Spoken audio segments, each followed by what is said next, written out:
Good evening. So, friends, this is our second webinar. We had our first webinar on the Dashera Day, and this is the second in the series, second of the series.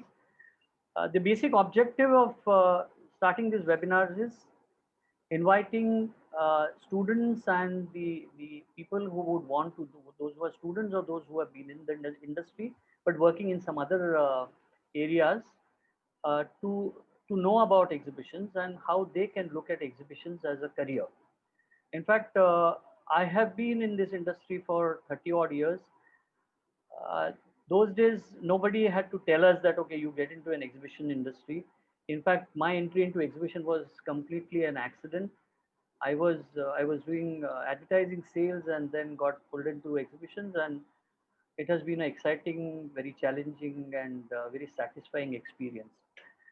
So the idea was we see a lot of people coming into exhibitions, but not thinking that I will join this exhibition industry. They come in as an accidental on the basis of just because they are looking at some job and they find some jobs and they get in, but nobody really focuses to join an industry. And this is the thought which came in my mind, and that is how I started this particular activity.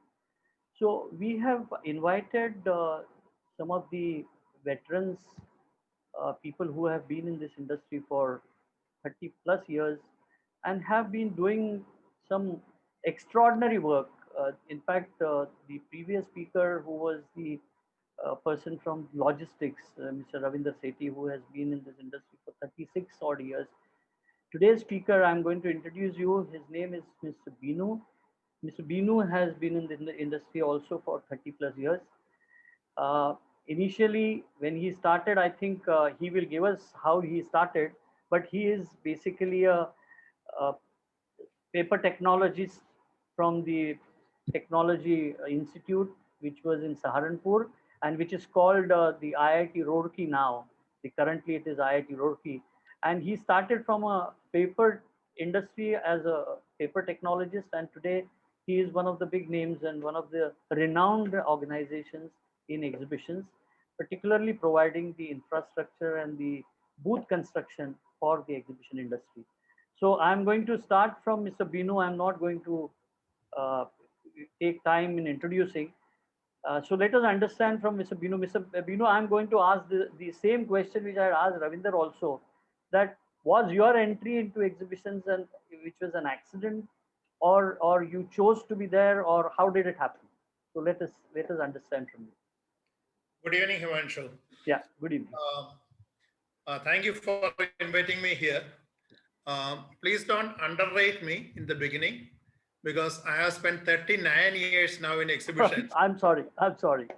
So 30 is not enough. You have to add a 9 to it. Okay. And before that also, I worked in paper industry for some time. Mm-hmm. So it was accidental. There is a book which says Accidental Prime Minister, which was published by that ex-Ficky person. I'm forgetting the name.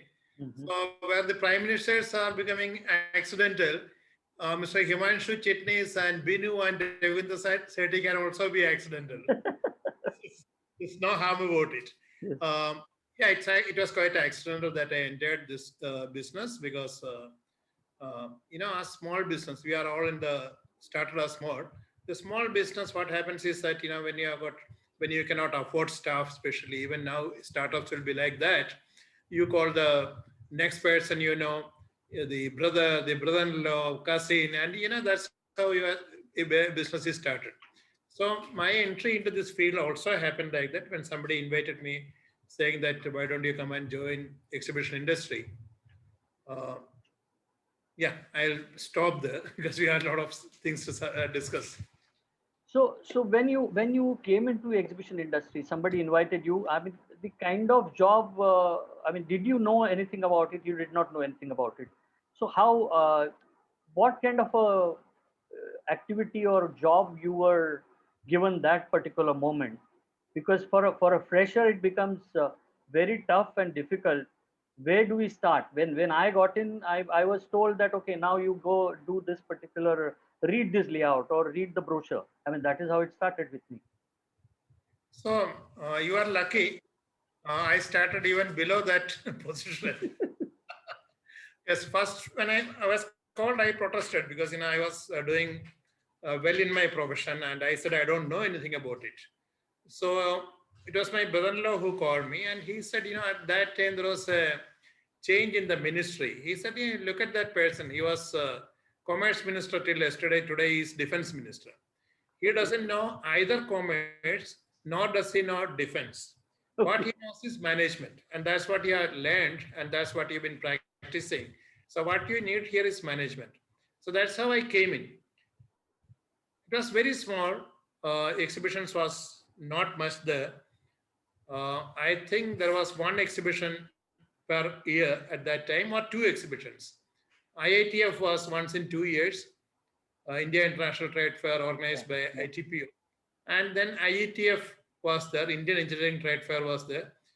These were the two exhibitions. And in Bombay, Visitex was there, I think, and also maybe Chemtech had started in Bombay, but Delhi we had already two exhibitions, or you can call it 1.5 exhibitions. Hmm, hmm. That was a scenario.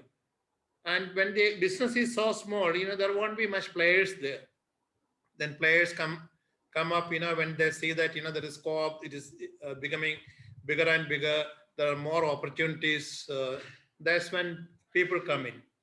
When I came in, you know, if you remember, ITPO used to, India Trade Promotion Organization used to publish a small booklet, registered contractors or suppliers or something. Yeah. Yeah. And we were in the A category at that time, because there was not much B category. So we were A category. A category, I think there were 10, 12. B category, there was 10, 15. Maybe there were overall 30 people in India who were doing exhibitions. And they were not exhibition specialists. Some were furniture manufacturers from Kirtanagar, some were architects, some were interior decorators, people who strayed into this field when an opportunity arose. That was the situation. But this company, which where I joined, had this vision that exhibitions will be big in future.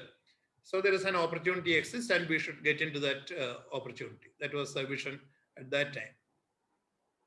Okay. So when your company decided you were one of the A category empaneled contractors with Correct. ATPO. Now, only 30 people there, and you were doing only three shows which were there in Delhi and a couple of shows in Mumbai. I think, as you mentioned, Visitex and Chemtech, which was there. When that time the systems which were used, which were, I mean, today you have more advanced systems and you have more technology driven activities which we do. Now, how were you hiring your people, or how you were trying to get your people to work with you? Because this is quite a job where a lot of labor is involved in your activity. At the same time, you also require people who are the back end staff. I mean, they play a very important role. I mean, as you see, there are draftsmen, or as you see, there are a lot of people who are doing client servicing from your side, interaction with the clients. So how did you, those days, since it was the initial stage or the nascent stage of the exhibition industry, how could you get people to work with you? See, first of all, the division of labor came Yeah. about 10 years later. Hmm. When we joined, this it was the same person who was doing client servicing, he was doing production, he was doing procurement and purchase, and he also used to do accounting in a small way, writing every expenditure in the evening. And so it was a very small business. There was no specialized jobs at that time. Yeah. That happened much later. Okay. I think 25 years back, uh, I was the first person to recruit some engineers into the exhibition industry. Okay. Almost all of them were diploma holders in engineering. Then the question came, why do you need engineers to work in exhibitions? I said, the business is growing and we need these people. Mhm. And similar question came when we bought the first computer. I don't know what it was called, some Pentium something. And we paid 60,000 or 70,000 at that time. Yeah. And we used only for, Word, we didn't know anything else. People ask, why do you need a computer? I said exhibitions will grow, and then there will be a lot of programs which comes into that, and we need computerization. I didn't know what it was. I didn't know what computerization meant, but I said this is a new equipment, and world is getting into it. So we also need to get into it. Now, getting people was not easy, not difficult at that time, because 80s were the time when everybody was looking for a job. Hmm. Job market was such that getting a job was difficult. So anybody I called up, please come. You are the supervisor, you are the engineer, you are the artist. So it was not difficult getting people at that time because of the level of job market, which was very bad at that time.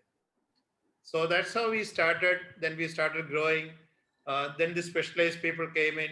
Then much more specialization, etc. That's how this exhibition industry evolved over the years. Okay. Uh, uh, Fahim, Mr. Binu, I have already started getting some questions. There is a request to all the attendees. Fahim, we will take this question, but at the end of these discussions, we will 100% take these questions. In fact, those who have questions, they can put their questions in the chat box, and we will address them one by one. Uh, Mr. Binu, so it was not very difficult to get people, but is it very difficult to get people now? That do you mean to say that it was easy then and it is difficult now? It is very difficult now.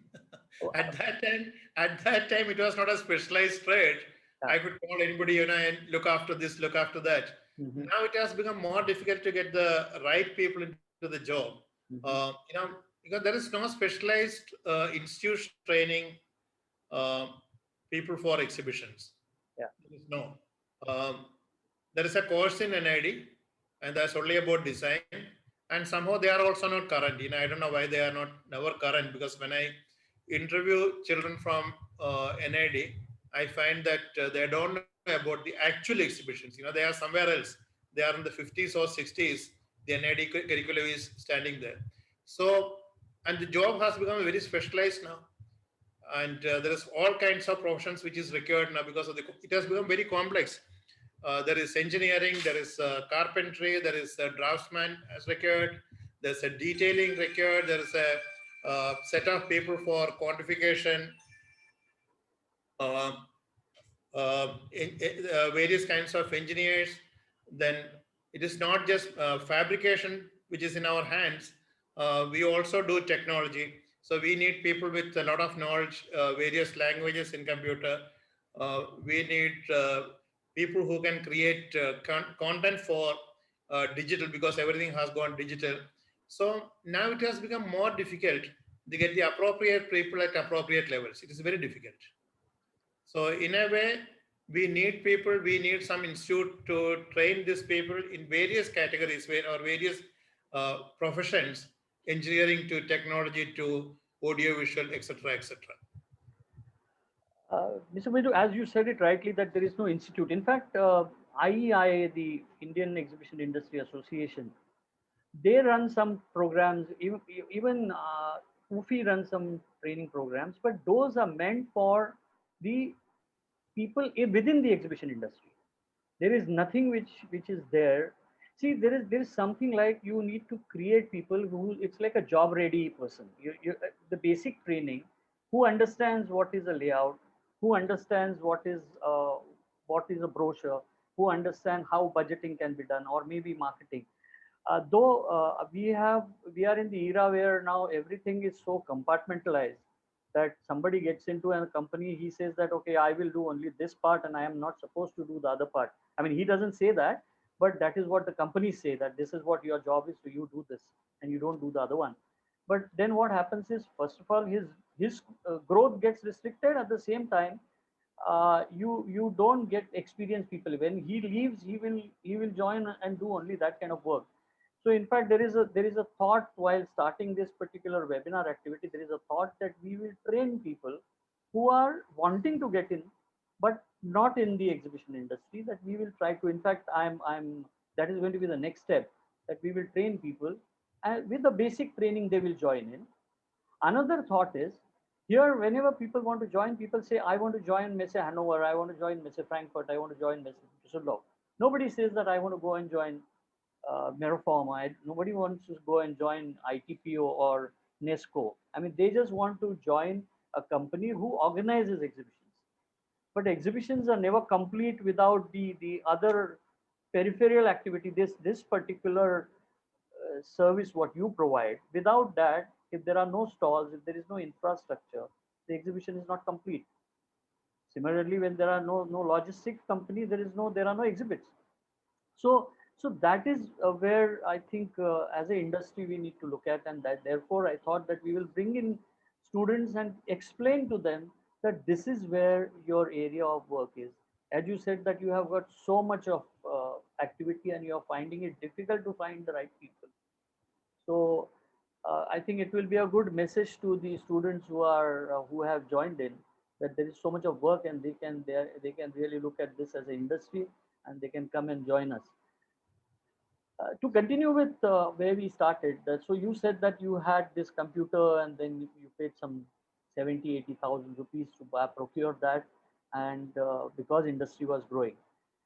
Now, how do you see from then and today, what kind of equipments now you have and how far it has helped or it is helping you in your regular activity? Uh, Very difficult question, because if you are starting from one computer, and how many computers we are using now, I really don't know. Maybe we are using 150 computers, Yeah. or more than that. I really don't know. Now, you talked about service providers, how they are finding it difficult to uh, get people, because the job is complex. Yeah. The job is, I think, engineering, drawing, various things. So I think it's very difficult to train somebody in all the departments that we want to create. While saying so, I am going back few years about my course in paper technology. It was at that time that institute was run by Swedish people, Mhm. and there were no textbooks available except some McGraw Hill's books. But they had made something called compendiums, and it was actually they were teaching us practical things. We had bit of mechanical engineering, we had bit of instrumentation, we had bit of hydraulics. But all these uh, forms part of paper making. So when we passed out and when we went to any paper mill, now we are saying our business is complex, but any business is complex. Yeah. So paper mill also, there was a area which was receiving the raw material, which is wood and bamboo and all. Then there is a pulping division which is using chemicals. This chemical technology there. It comes forward, there's a refining of pulp, etc., bleaching, which is again chemical and mechanical. Then it comes to forming of paper, and then it becomes to converting that paper for various uses. So if you look at that, it also had departments, and the departments had varied roles, but we were trained in such a way that when any of us went into any paper industry, within 3 months we could take up a role. It was so practical. And during the academics, we also had something called paper mill training. In Saranpur, there was a paper mill called Star. I don't know whether it is still there. We used to go there for 1 hour or 2 hours every week, stand, watch how things are happening, then come back to the classes and ask our professors what was he doing, why was he adding that, etc. So it was a very, very practical thing. And as I said earlier, if you join a paper mill after doing that paper technology course, you were valuable for that industry within 3 months. Okay. I really don't know whether it is the same thing after it became an IIT, or they have gone more into the theoretical part only. So there it was theoretical as well as practical. So it is possible to create a curriculum and to create people uh, who can do the complete work. And we all chose, I was late in the paper part of it, not pulping or other part of it. we joined particular divisions or part, phases of this business, and we became experts in different fields. One became expert in raw materials, somebody became in laboratory, and I was in paper. So this after these people join, after we give a comprehensive, let's say 2 year course or 1.5 year course after graduation, 15 years of schooling, we can give an overall training. They join, then where their aptitude takes them, they will go there and they will master in their own fields. So it is possible what you are trying to do, and I'll be very happy to be part of it. Use my experience over the years uh, to train children or whatever you want to do there. In fact, Mr. Binu, now on the job training, I mean, what you talked about is the theory and the practical part. Now here, what we lack, I mean, our people are, they're smart, they're good, but they just lack the practical experience, and that's where we find it difficult to then find the right people. I mean, this is what my assessment or judgment is.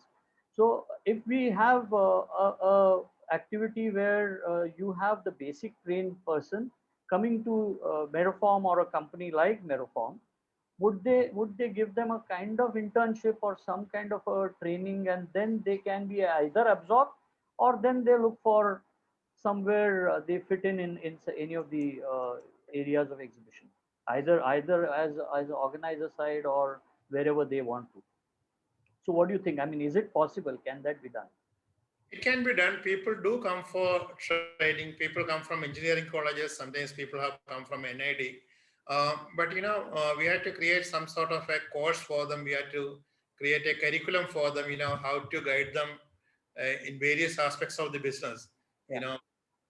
It starts from marketing, where the work comes in. It moves to, we have a complete flow diagram of how you operate. Yeah. It's actually, after we made it, we found that how complex is our business is, because it became such a long document, difficult to understand. But we can do all those things. We can create a curriculum where we can rotate them through divisions, and they can learn the overall what this business is, and then choose the areas of their interest. For design, mostly we recruit architects, uh, and the architects who chooses to come to an exhibition company,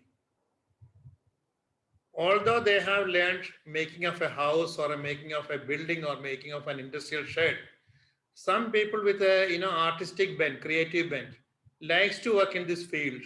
And one of their main thrills is that they are drawing something today, and after 1 month they see it standing there, which is not possible in Yeah, some of possible the in complex jobs. Yeah, yeah. architecture, because they see something after 5 years, 7 years, or sometimes even it in a large projects even takes time. So they find satisfaction in doing things like that. Similarly, engineers, we recruit a lot of engineers. They also find their way into understanding how this business is done. And to my understanding, 90% of these children who are learn various trades and doing something slightly different, they end up being happy employees. It is possible. So you have architects or the engineering background people joining you. Have they been sticking around and staying with you for years because of the job satisfaction and because of the growth what you see in this industry? Have you have had such kind of records or statistics where you have person joining and continuing with you, though his field is engineering, where he can get something differently, and particularly the structural engineers where you require more of them, most of them. So have you had such individuals working with you? My oldest employee, or the person who has been with me, Hmm. he has worked with me for 39 years now. Wow. 39 years. That's one person, one person. And most of our senior people, engineers and marketing people, they have been with me for 25 years, 20 years, 15 years. So they have been sticking around. There is definitely some people who come and go out. Some people don't like this business. Mm. You know, this kind of stress we take here. You Yeah. know, the kind of nights we stay in exhibition grounds. All those Yes. things are there. So some people, for some people, it's not their cup of tea. Exhibitions is not the cup of tea. But some people get addicted. You know, it's like, you know, alcohol or, you know, narcotics or something. The exhibition does the same thing to you. One Himanshu will not go out of exhibitions. He has gone out, but then he wants to train people because you want to be in this business. Correct. I am here for certain years and counting. I don't want to go out because, you know, by March we are all generally, not this year, we are all tired and, you know, we all get together, all the service boys. Oh, ये नहीं करना. Bus. I am not coming doing it again. And next September, they are again, you know, craving to get, you know, oh, there is no work, you know, what do you do? We have to create some business, etc. So, you know, it gets on to you. It's grow. I think the exhibitions grows on you, which makes you stay there. Sir ये नशा है जैसे आपने कहा ना as you said that ये जैसे alcohol if you have a hangover the next day you do not want to drink but एक दो दिन हो जाते हैं then again you go back so it is similar yes as you said that by in March everybody is pooped everybody is tired they say that अभी अभी हमको बस हो गया ये but जैसे आप मई जून तक आ जाते हैं and then you start feeling bored and you want to that craving as you said वो वापस आ जाता है कि अगला शो कब करेंगे Yeah. and immediately you get into it yes uh, there are some times when you have very tiring shows but I think it is part and parcel and it gives you the pleasure it is really it's like you creating something from scratch as an organizer I've always been on the side of the organizer and it's the conceptualization then you build it up then you create the brochures you create the layout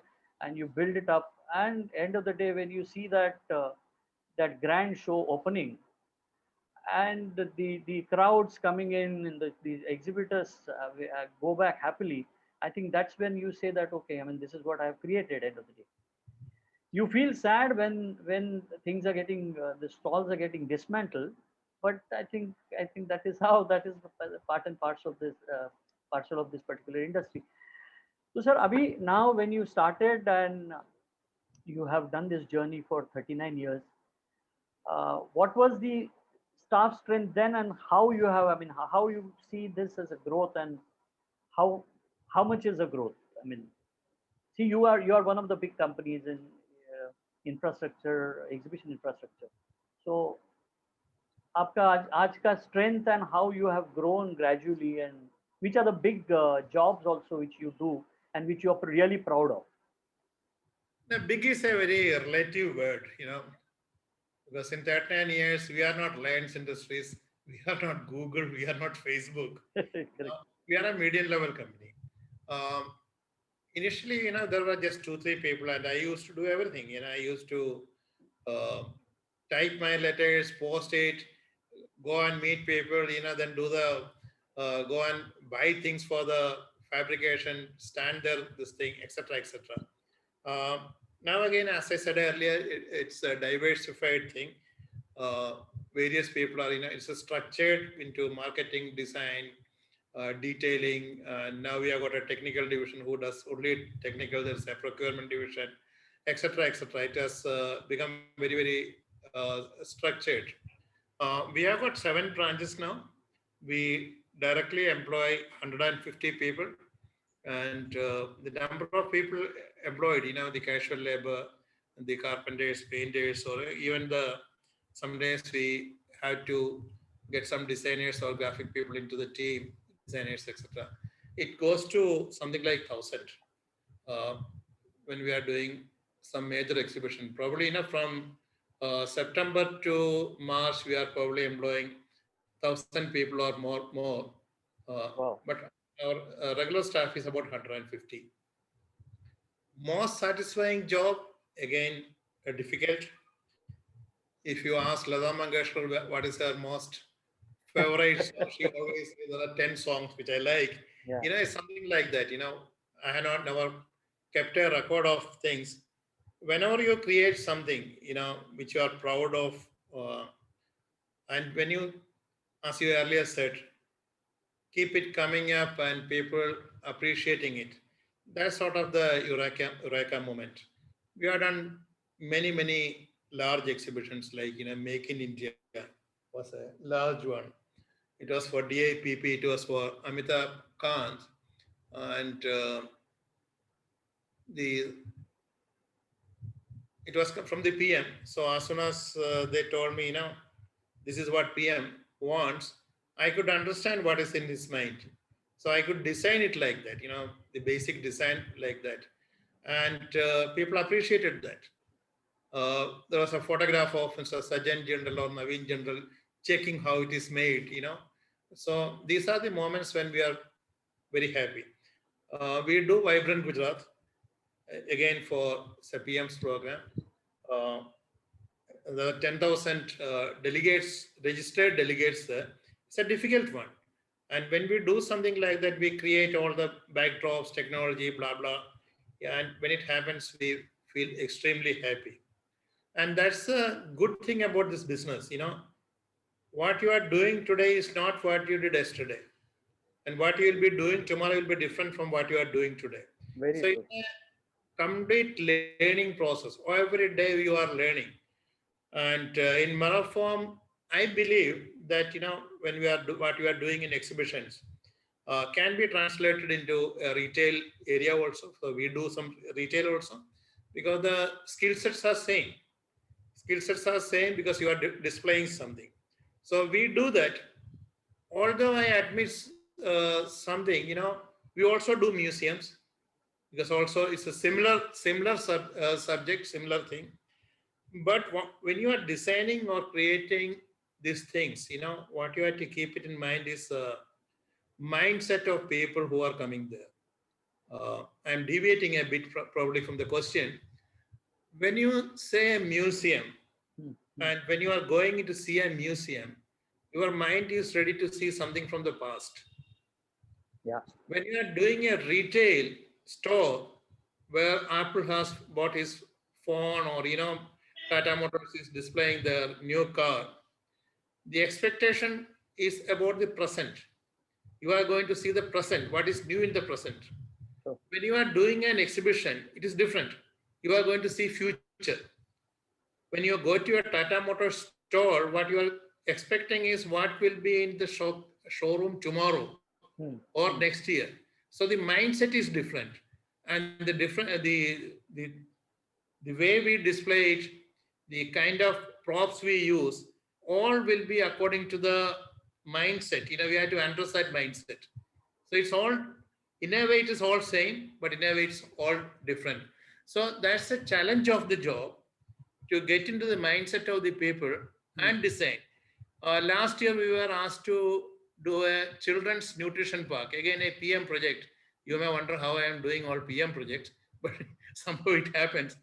Uh, it was a PM program of nutrition, how it should reach every child, etc., etc. So we knew that our audience will be categorized. One is 3 to 6 years, 6 to 10 years, 10 to 15 years, or 10 to 16 years. Now all these people, all the children in this age group, they are called children. Their mindset is different. Their attitude is different. So we had to design that entire exhibition, that area, the experience area, to fit into the mindset of each child from each age group.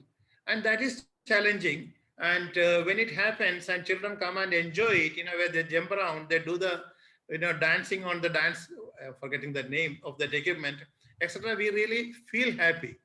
That's a eureka moment. That's a moment when we feel that we are doing in the right business. Was that the question, or did I deviate too much? no.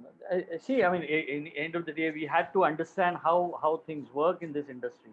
So as you said that, basically, you gave a complete idea to a student who's listening to us that you can do work for an museum activity, a retail activity, whereas a exhibition activity. So, see, though these are three different activities, you can get trained, you can get the job experience, you can get the satisfaction in all these. So, I don't think it was a deviation.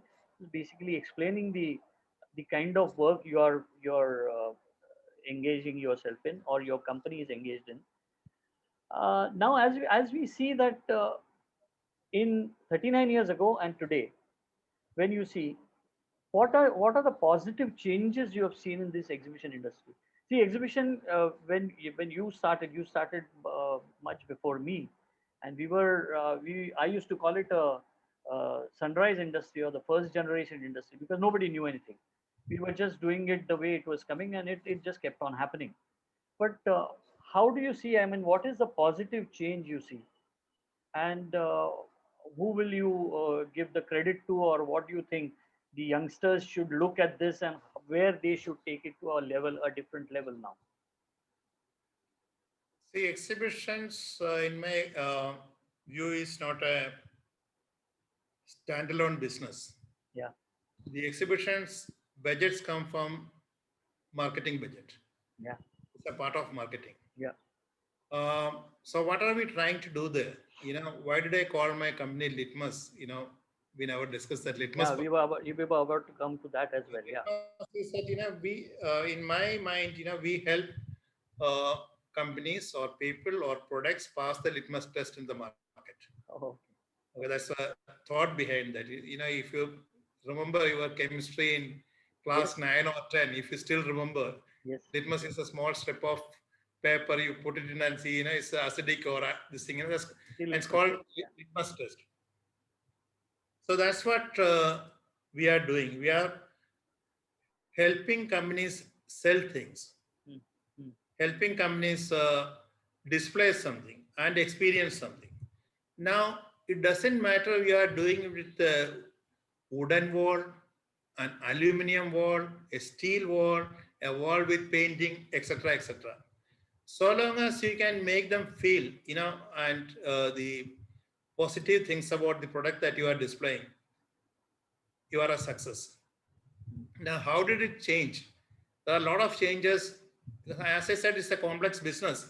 The way we display is different. The way we fabricate is different. The way we communicate is different. After all, marketing is communication. The communication is different. Earlier, there was a lot of written matter. If you remember, there's a lot of written matter, especially in government stalls. You see, they will convert the complete page of this thing into this thing, and nobody reads it. Correct. We always knew that nobody is going to read that Correct. except the officer who is going to pay you. So we put it up. Now it has all changed. It has once it changed into graphic communication. Then came the need for graphic design, the graphic printing machines, etc. Then it came to audiovisual. Initially, it was all projectors and synchronized projectors, etc. Then the media became digital. It became TV. It became large LEDs. Then the digital content came in. So in every way, it is changing. Nowadays, it is much more positive because with the new technologies which is there, you can create completely immersive atmosphere where you feel, where you feel the product rather than seeing the product. So the technologies which has come in, the audiovisual equipment, which every year it changes, there's incremental change every year, has always all helped us create an atmosphere where you feel completely immersive and you understand things better, much more than in earlier years. It's actually complex. That is today. As I said, that is today. Now in the children nutrition park, we use bit of AI, Yeah, artificial yeah, intelligence. yeah. I was about to ask you that. Yeah. Yeah, somebody can ask a question, Yeah. and there's a character which is called Janardhan who is talking about milk and milk products. Janardhan replies. Okay. Yeah, Janardhan replies. Up to some 12 questions, 15 questions, it is pre-fed, but after that it picks up from the internet. So it's a very small use of artificial intelligence, but we have used it. Robotics are coming into the field. Um, we have not used it yet, but we have suggested for various museums, etc., how we can use robotics. And with AI comes facial recognition and all those things. That will all be used in the future. So the challenge and the most interesting thing is that, keeping update. Uh, Maybe you can look at my face and say, no, this man has worked for 47 years and he's he's still looking like this. It's a everyday challenges that I go through, everyday learning that we have to do because the subjects change. Today I'm learning about what Tata Motors is doing. Tomorrow I'm doing what a mobile company is doing. Then I learn what a food company is doing or what is food processing. And the subjects are changing and we are learning all the time, which is the most interesting thing about this business. So it's all positive change, and I'm generally a positive man. So I say that these positive changes will continue. As the saying goes, the only constant is change. Yeah, The only key is change. So we have to change all the time. What is good for today is not good for tomorrow, and we change. That's the absolutely. most positive thing which has happened. Absolutely. Sir, while talking, something came in my mind. When you do a lot of these, I'm seeing you doing a lot of German pavilions, German participation when they come. I've seen Meroform doing a lot of these pavilions and activities. Do you, where do you see India and Germany or the people when they work? Because see, Germany, a lot of activities happen, exhibitions happen in Germany, and practically all the states, their state's economy runs on exhibitions. When we do this, of course, I'm not wanting to compare it. We Indians are very good. In fact, we have done fabulous jobs. So I'm not trying to compare whether they are good or we are bad. I'm just trying to say when you work with these activities, you must be using a lot of these technology which you work with Germans and then try to implement that with the Indian activities. How it has helped and how it has uh, what do I say? How do you sync those and make it happen in a more effective way in the Indian environment, Indian context? Why we are we are a success with the Germans? Maybe because Germans are very systematic people. Yeah, right. They ask you to do something, and when you do something, they are happy.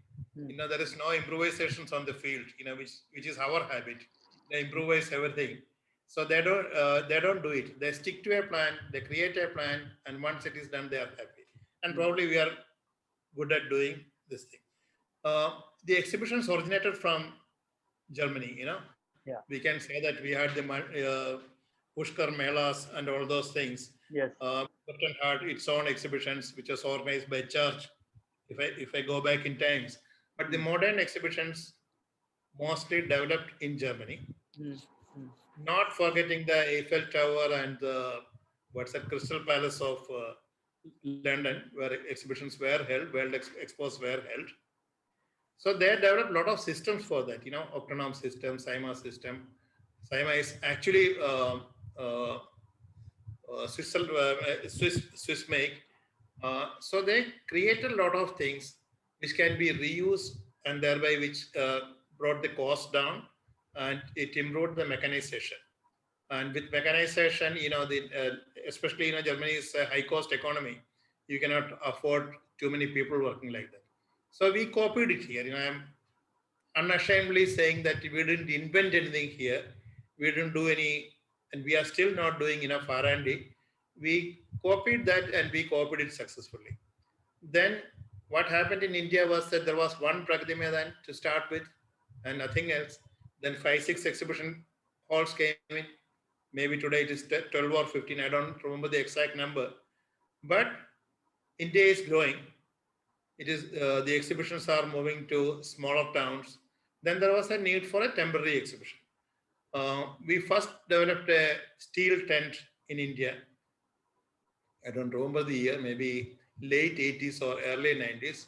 Hmm. But then we found that Germans have done one better than us. They brought out the tents, roder tent, etc., which is much more safer and easy to erect.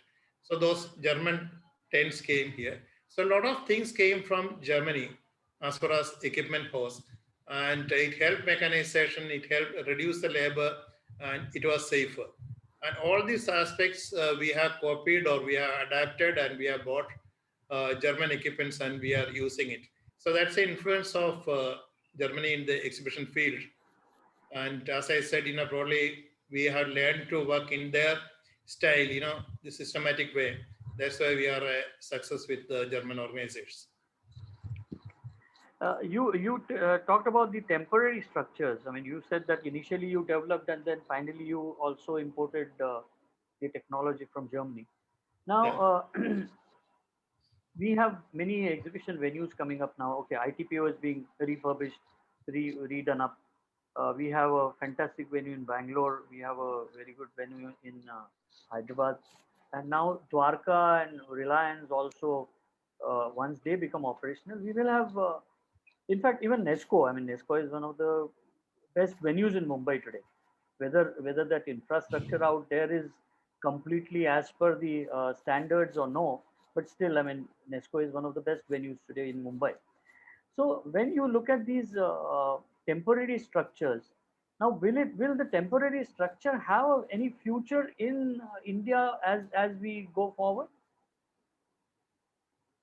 There is a place called Kanpur, there is a place called Coimbatore, there is a place called Kochi, there is a place called Guwahati, which are all aspiring cities.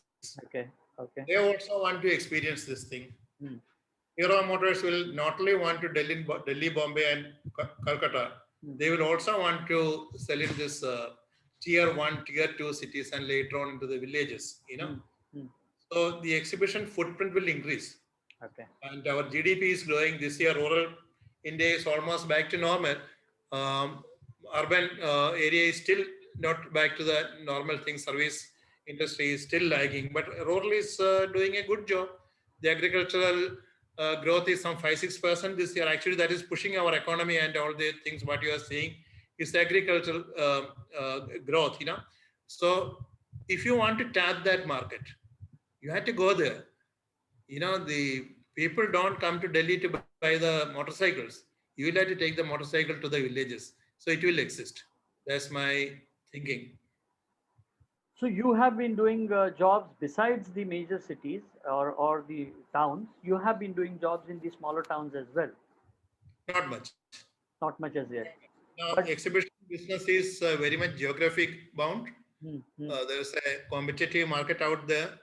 When I do any exhibition 150 kilometers of one of our workstations, we are not competitive. So we cannot reach out. India is such a huge market when we are talking about the thing, but reaching that huge market in an economic way is difficult. Okay. Okay. So, but it is going to stay, and the market, there is business. So even the outdoor structures are going to stay. You talked about outdoor structures are going to stay, and let me bring in the virtual exhibitions also at this point of time. If you agree, one way of getting out of the geography is going virtual. I'm a strong supporter, or I strongly believe that virtual will exist. It will grow because it does not have geographical boundaries. It does not have to be done in any particular time frame. There is no 10 to 5 there. You can see it virtual exhibition 12 o'clock in the night, or a German can see an Indian exhibition at whatever time he has got. He can come in whenever he is in front of the laptop. So one way of the exhibitions going rural or going to spread all over the country, all over the world, may be virtual. Okay. Okay. Because it is not geography bound. Okay. Though, I mean, okay, yes, virtual is going to stay, but I will get lots of WhatsApp messages later saying that, I don't believe what you said. But I'm telling you what I feel. Yeah. No, I do. No, I do agree. I mean, I see this as a hybrid which will work, because the physical and virtual which will work eventually. This is what my viewpoint is, because we still want to feel the product. We still want to, and as I have been saying it all this while, I mean, not only for the webinar, but exhibitions is the only medium where you meet your customer one on one.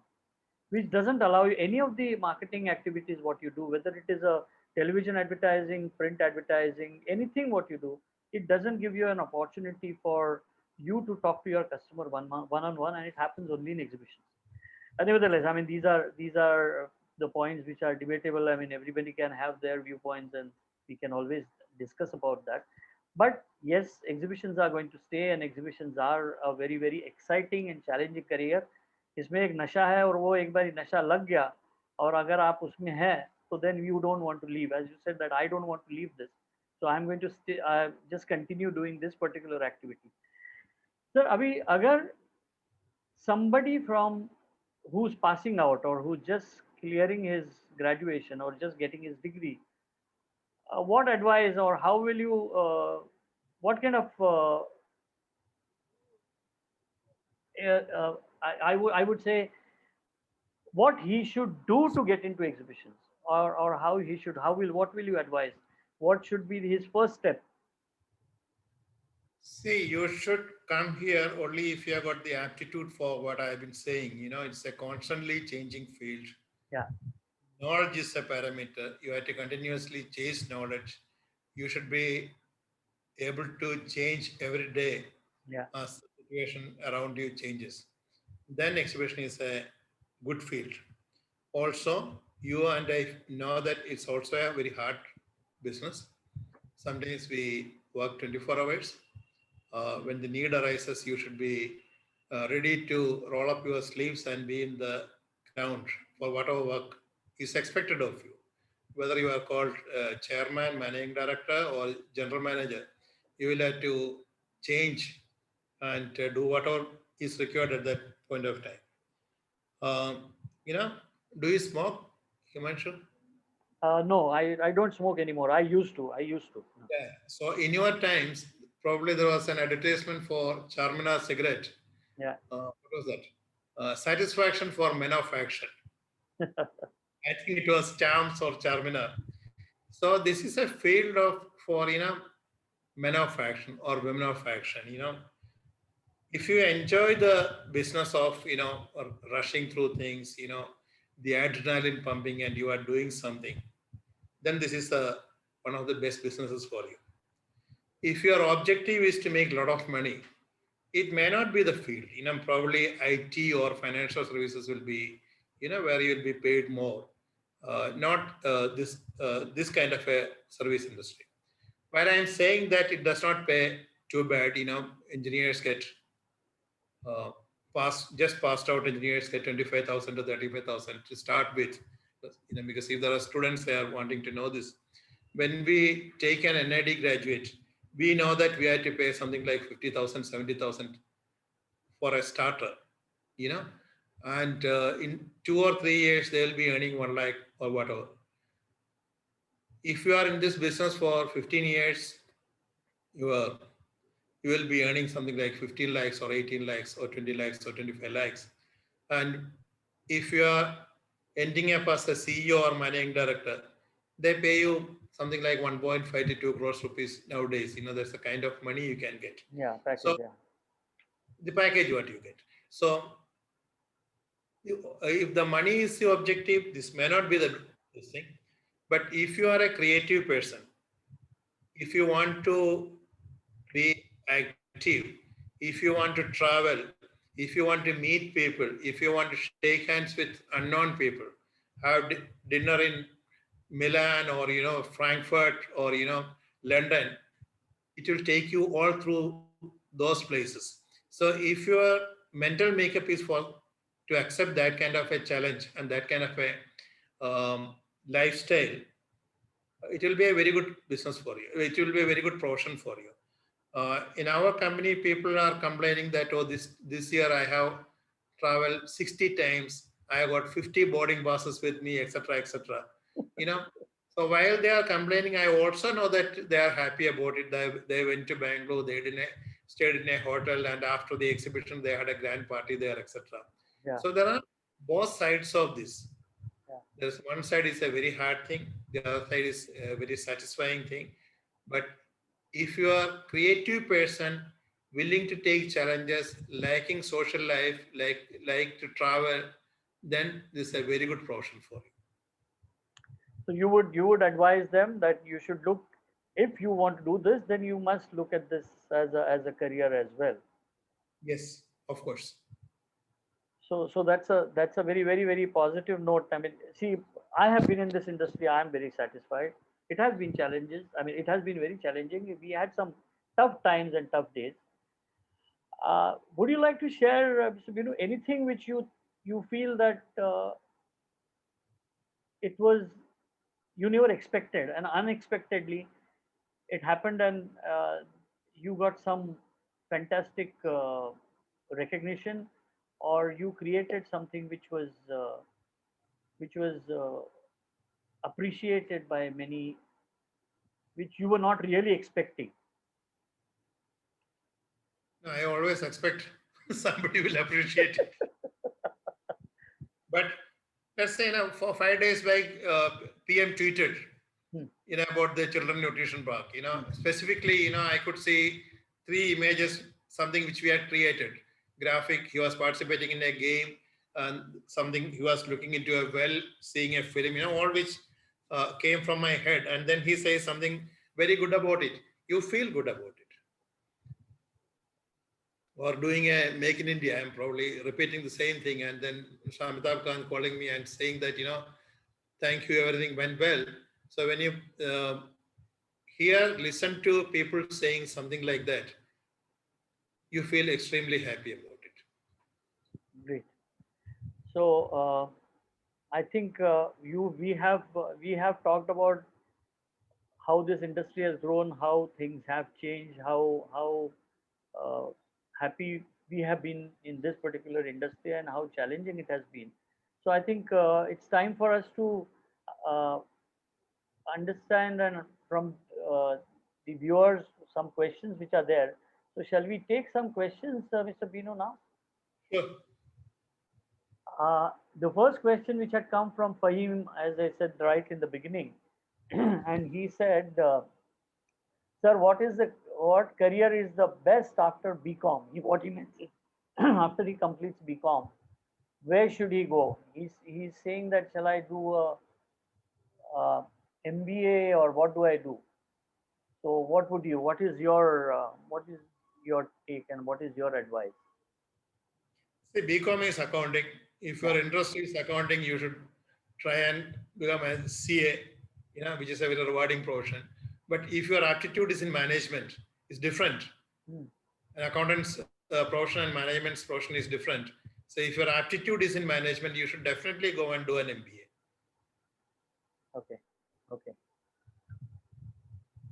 See, I just want to Fahim, it all depends on what you really want to do. I mean, see, you are a BCom student. I am also a BCom student. I never thought that I would get into exhibitions. I came into advertising, and I was while selling space, there was this particular option or this opportunity which was there, and I just got in. I didn't know whether I would be successful, but I just got in, and fortunately it worked, and this is how I am, and where I am today. So I think it all, but as Mr. Binu said, that if you are looking at something to be done in management, then yes, MBA would be one good option. Fahim also asked something, that in future, to compact technologies of foreign countries, is India will be able to compete, and how many years it will take. He wanting to know, in this particular competitive world, how India will be able to compete with the foreign world. I think, Mr. Bino, I will take it first, and then you also would definitely talk. Fahim, I think we are doing very well in terms of technologies. India is competing with the international world, and I think we are doing well. Yes, there are certain issues which we lack, but I think one that has not really kept us behind the world. We have been doing uh, work which is acknowledged in the global platform. So I really don't see that we lag behind. We need to bring in certain systems, as Mr. Binu said some time back. Germans are very particular. They are very focused. They are very. It's very structured. So once we get into that particular mode, or that particular way of looking at things, I think we will be the best. Binu sir, आप क्या कहना चाहेंगे इसके बारे में? So if it is about specifically about exhibitions, I'll say that in 2017, we had the opportunity to do India Pavilion in the one of the World Expos. World Expos is where 220 countries come together and display. And we got a award there. We got a bronze medal there. It was the first time that India got. And when we went around who got the other awards, we found that they all had 10 times our budget. But it was uh, Brazil or I'm not remembering now exactly, Greece, this thing. Everybody had 10 times the budget. And we got that award on a very shoestring budget. When India government goes out, rupees becomes dollars, it becomes really shoestring. But we managed to win a award there because we created something creative. So it need not be, the highest amount of money will get you the best things. You know, uh, with your creativity also you can win. Now look at the startups. Somehow, Honorable Prime Minister is pushing for startups, and sometimes because I am also trying to do virtual etc. This thing, look through it. Uh, I saw that government wanted something other than um, Zoom or WebEx, which are all foreign products, and they did a competition. And one startup in a place you will not even be able to pronounce it, or you will not be even have heard that name. The place is called Elupunna, which is near Alapi in Kerala. Uh-huh. you know, it's a small village. Then I looked at the photograph. There's a building which is standing there. Probably they are employing 1,000 people. So that startup has been able to win that award, and in future that will be the official meeting site for the government of India. So they could do that. Then I saw, since I am from Kerala, there's a somehow I came across another company in Trivandrum, again in the software field. They employ 20,000 people all over the world, and they are operating in 10 or 12 countries. So in various fields, we are doing excellent job, and you should believe in yourself. Yeah. We can beat any of them. Yeah. We can do much better than any of them. It's only, because of our population and, our earlier history of low growth, we are not been able to do that. But I firmly believe, that India will grow and there will be golden opportunities for each of you. Fantastic. Fantastic. We have another question from Avek Desai. Avek, I think your first question, we can talk to Mr. Binu separately, but he, as you said that in after, see, if you see, we categorically never talked about the pandemic. Pandemic is a phase which is just going to pass, and we are looking at a better future. But since you have asked this question, in this pandemic situation, does Mr. Binu feels that there would be more job opportunities in this industry? So Binu sir, this is meant for you. Avek is asking, will there be more opportunities after COVID or after the pandemic? See, COVID is a blip in history. It has come, it will go. Things have happened in the world. There were world wars. There was a plague in Surat when the exhibitions stopped. Maybe you remember that, when foreigners said, don't travel to India, there was a travel advisory. For that year, there was no exhibitions because exhibition industry suffered. But we bounced from there. Yeah. So, whenever there is something happening, adverse things, you should always be prepared to before that. Whether it is your profession or whether it's life, it is inevitable that challenges come. And if you put your mind to it, if you put your heart to it, you can overcome that. So India was growing at about 8% earlier, then it went down to 5%, etc. But I am sure that India will grow at whatever percentage, 7, 8%, etc., which is much better than the growth of many other countries. So don't look at that today Bangladesh is slightly above somebody's this thing. India will have a great future. Pandemic will be forgotten. Opportunities will be created. So if you are ready to take the challenge, if you are willing to work for it, there's a bright future for you and more opportunities. Correct. Absolutely right. Now, Binu sir, there was one question before even we started the webinar. The question came from this gentleman called Debabrat. Now he has asked this question. I don't know whether Debabrat is here on the webinar, but he said that when you have a career in exhibitions and suddenly there is a job crisis in the market after COVID era, what is the way forward and how do you see the exhibition industry grow? How much time it will take? So I had replied to him saying that Devabrat, though you have asked this question, it is not really relevant for the subject what we are talking today, but we will definitely take it up. Would you want to address, sir, and explain to him what he feels? Because he said that I am in the exhibition industry, but because of the job crisis, now there is no job. And when will this go and how it is going to improve and when we will reach that stage? I don't know which city he's talking about. There was loss of jobs. There was a reduction in salary. Even in our company, we could not afford all the people Yeah. for 9 months. So it has happened. It is, I think it is in the past. Uh, Exhibitions are being announced. I don't know how large it will be. We are preparing for 8 or 9 exhibitions right now.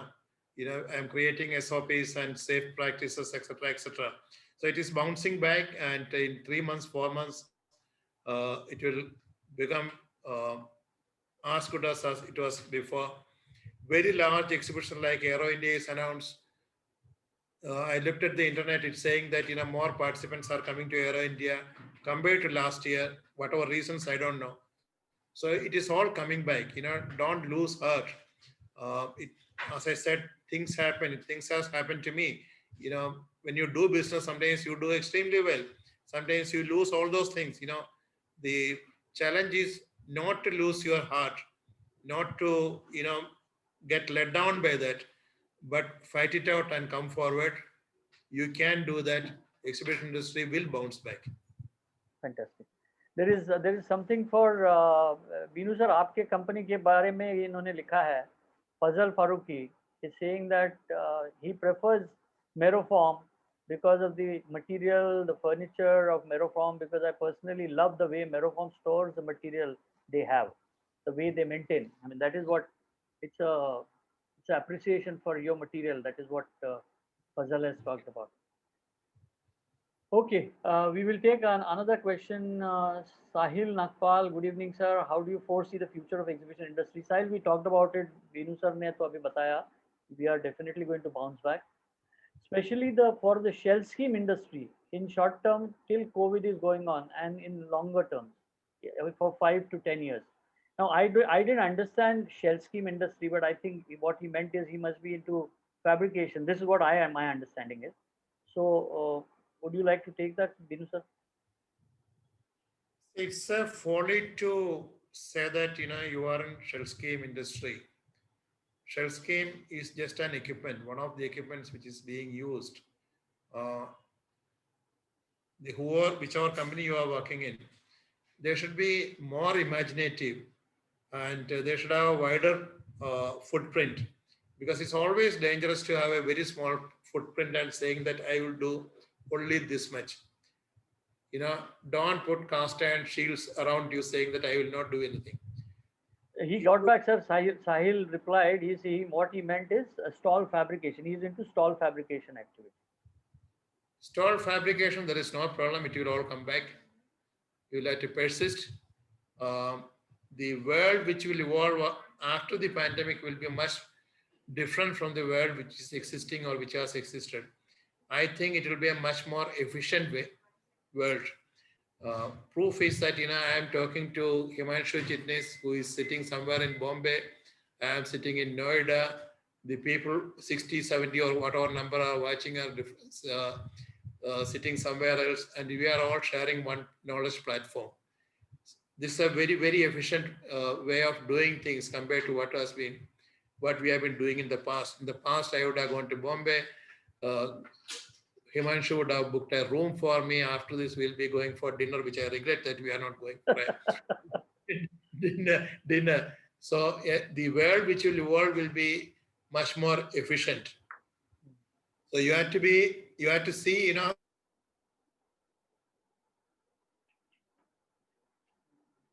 think the connection is gone. His connection is gone.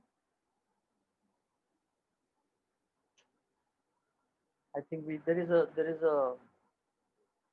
internet connectivity issue. I don't know whether is it us?